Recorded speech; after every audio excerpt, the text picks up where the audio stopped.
Hey Al, Devin here. I just wanted to take another video to, hopefully clarify the work that's going on here and the need for the work. These are the two flashing, V-shaped flashings that I bought to cover these corners.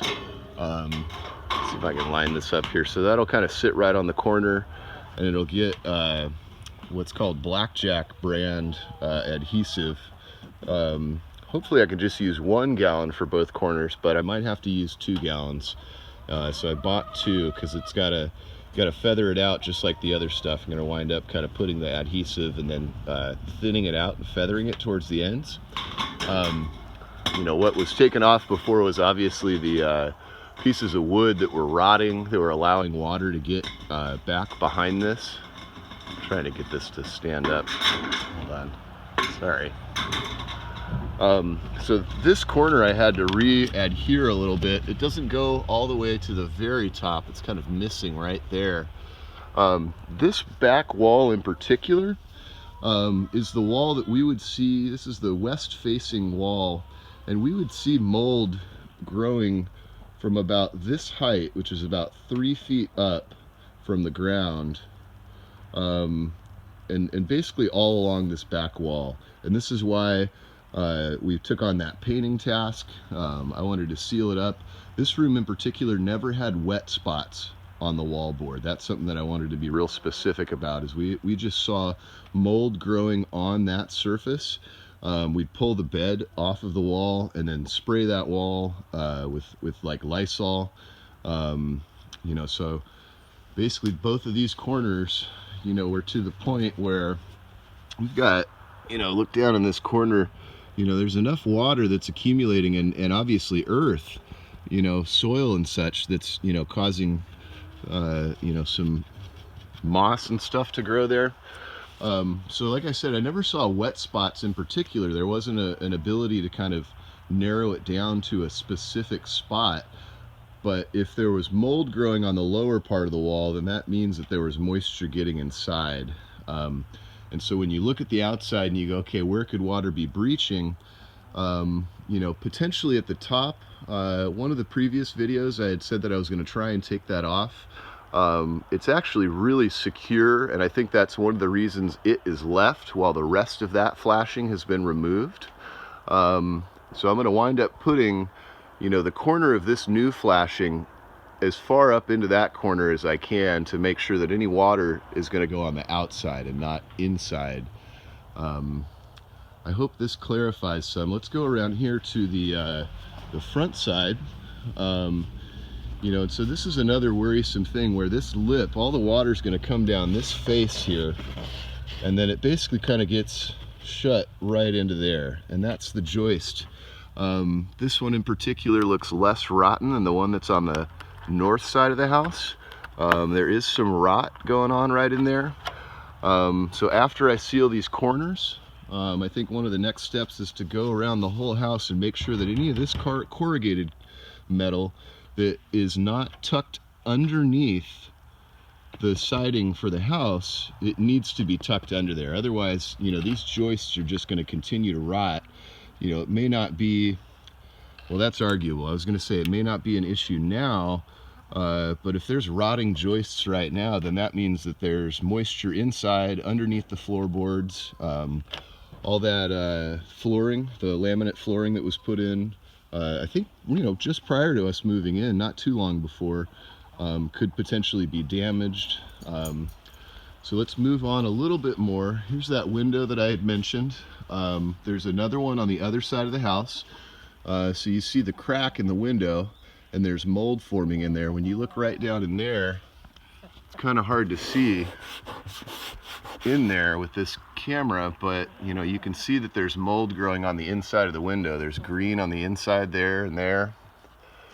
So that window we're going to need to deal with. This is one of the vertical seams, and so prior to me taping these up with tar and fiberglass, these basically were pieces of wood with caulk, and the caulk had been breached and water was getting in behind the caulk. The wood was rotten. This is another seam.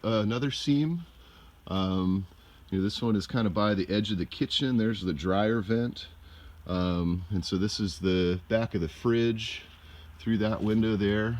So you get kind of a better idea, close-up of kind of the, just the variation of the surfaces that I'm kind of having to deal with. A tape wouldn't adhere to that very well.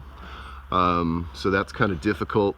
And this product in particular makes it kind of easy, to feather into those real tight areas to make sure it gets a nice solid seal.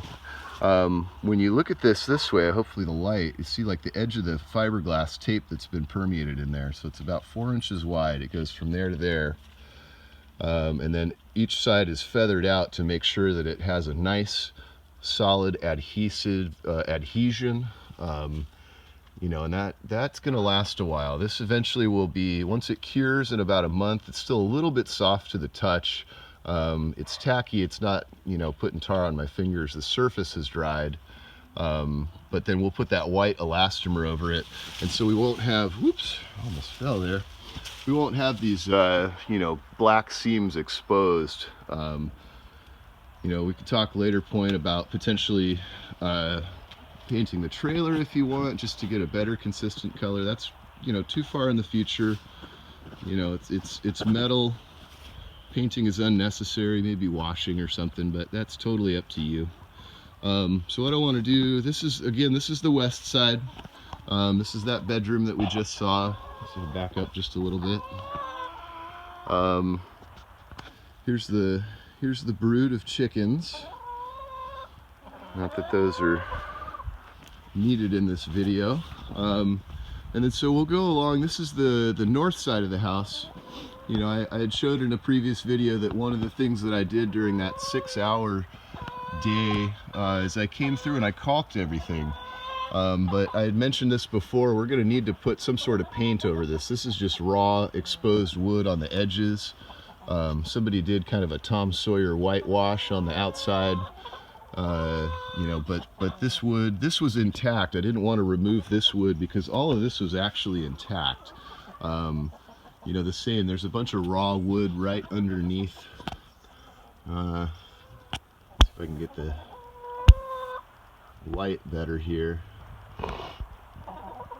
So that's all particle board and raw wood. What I'd like to do is, put a coat of paint on that, fairly soon. Otherwise that wood is just going to continue to rot. And so let's go over, this is the north side of the house. This seam in particular, this is where we saw, and I can take a video on the inside too.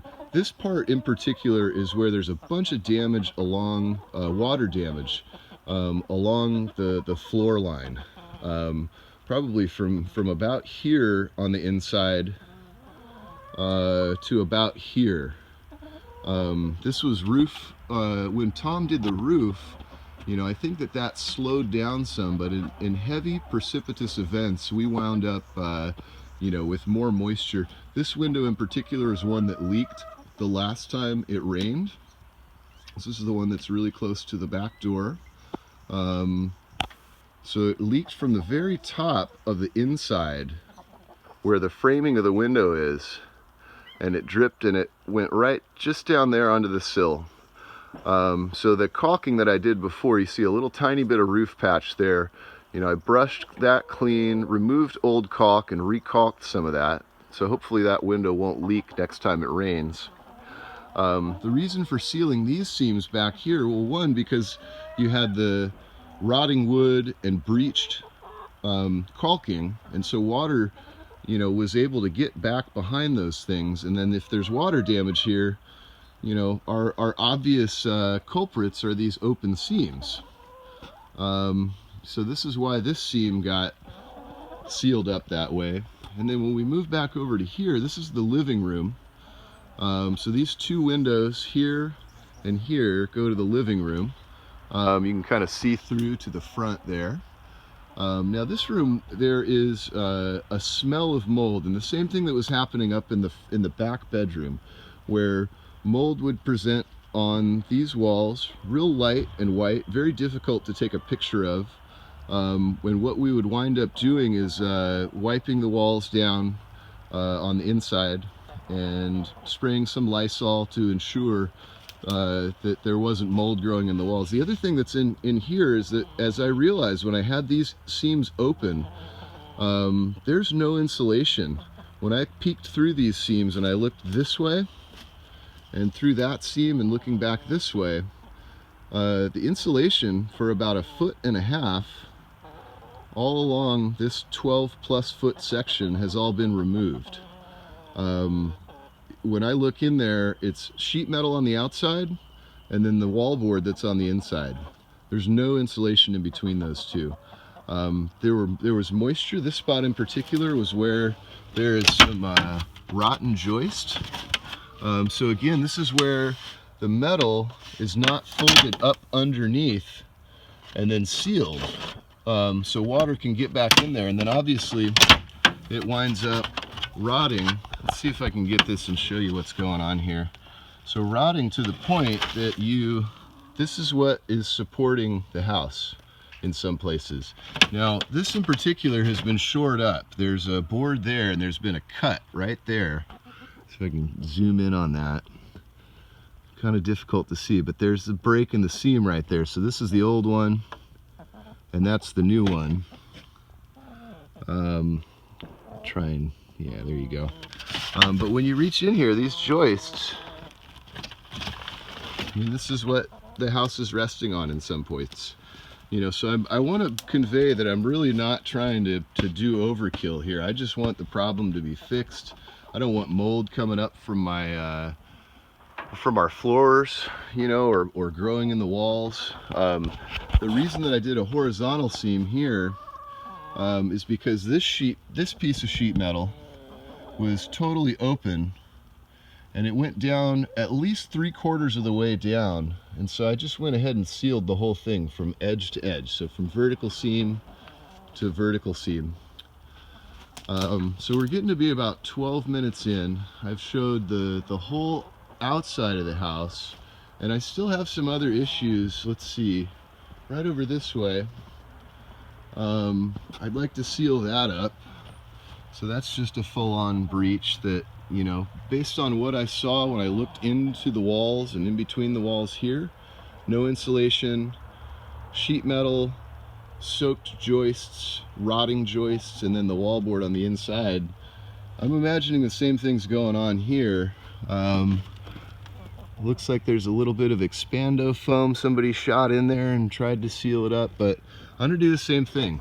I want to brush this off with a wire brush, put some of the hot patch over it, put some of the tape across it, and then put a little bit more of that hot patch and seal that up, because, you know, that's the type of thing that's just allowing water to get right into the house.